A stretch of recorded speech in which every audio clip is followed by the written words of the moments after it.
In March of 1915, Bertie Hooper walked up these steps into the recruiting office here at the Arcola Opera House and signed up for the 46th Battalion Canadian Expeditionary Force. Following training in Arcola here and then again in Manitoba, he took a train to Halifax.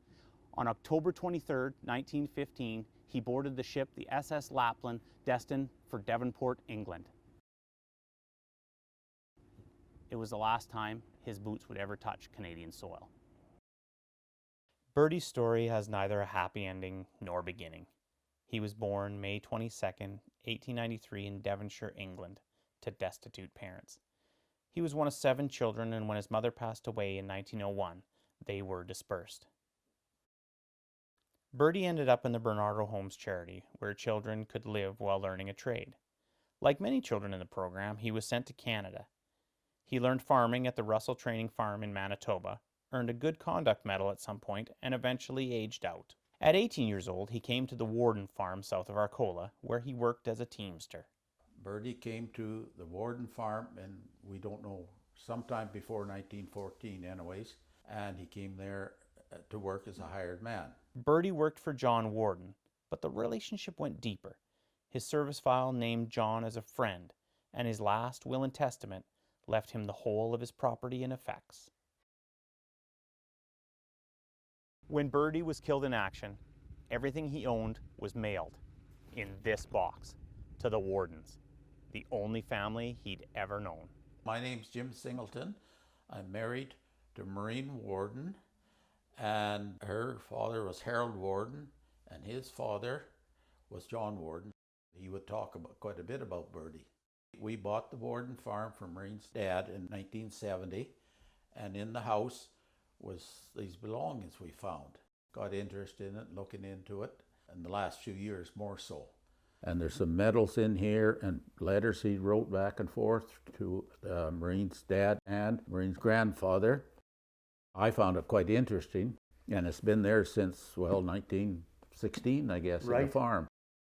Bertie was an avid letter writer.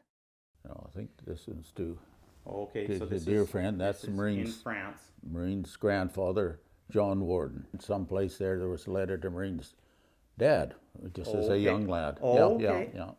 So he thought well of the children I think so. too. Yeah.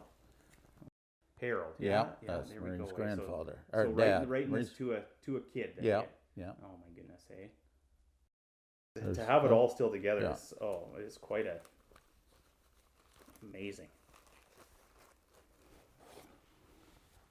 And this, I understand, is a kind of a mirror or something. Yeah, it was a shaving mirror or like you could catch the sun and signal with it. Yeah.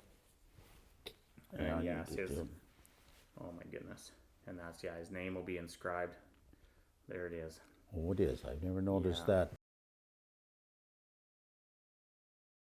And I can't believe it. Yeah, the actual box that it came home in.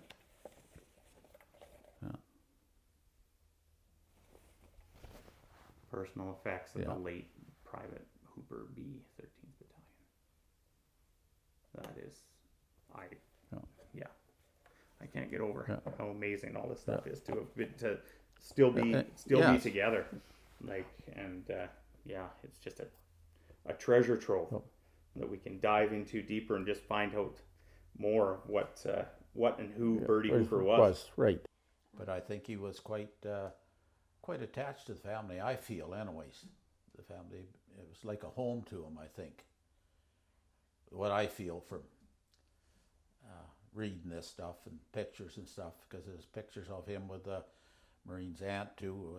She wasn't very old then either, and the two of them with their horse there, holding the horse and the colt, and it seemed like they were like a family.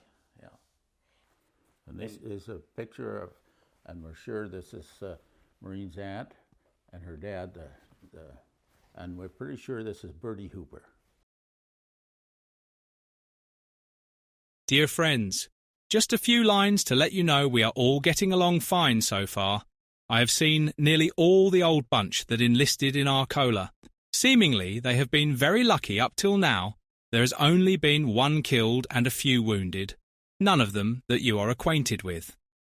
We put in a very good time out here, There are picture shows and YMCAs just the same as there is any other place, and lots of good baseball and football games going on every day. So you see the Germans don't bother us all the time. Of course, when we are up looking for them, they play different games of ball. The balls they use are much larger and far more ferocious. I suppose by the time you receive this, you will be thinking of starting to harvest. I hardly think we will get back on harvest furlough this year, but hope to be back for seeding. Bertie didn't make it back for seeding. 2 months after he penned this letter, he was engaged in battle on the Somme.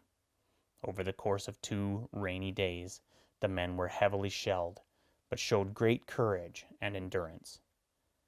On September 4th, 1916, his unit suffered a heavy counterattack by the Germans. Like countless men that day, Bertie took his final breaths on that muddy battlefield. He was 23 years old. There is no record of Bertie's body. The only clue we have is this dog tag, which John kept amongst the belongings in the box in the basement. In France, he is immortalized on the Vimy Ridge Memorial as R. Hooper, a clerical error that proves the profound logistics of tracking thousands of lost souls. At Arcola, Jim keeps his memory alive and has spent countless hours going through the contents of the box. Feel like I know the boy even, you know. Bert Hooper only spent a few years here in Arcola, but he'll forever be remembered as one of our own. Where once he paraded right here with his unit, his name is forever now etched in bronze on the cenotaph. One of 23 Arcola souls who never came home.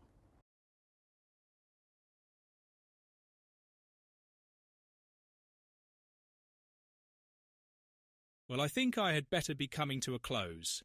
There's lots I could tell you, but we can't say much, so I will say goodbye for this time. With love to all from Bert. Right soon.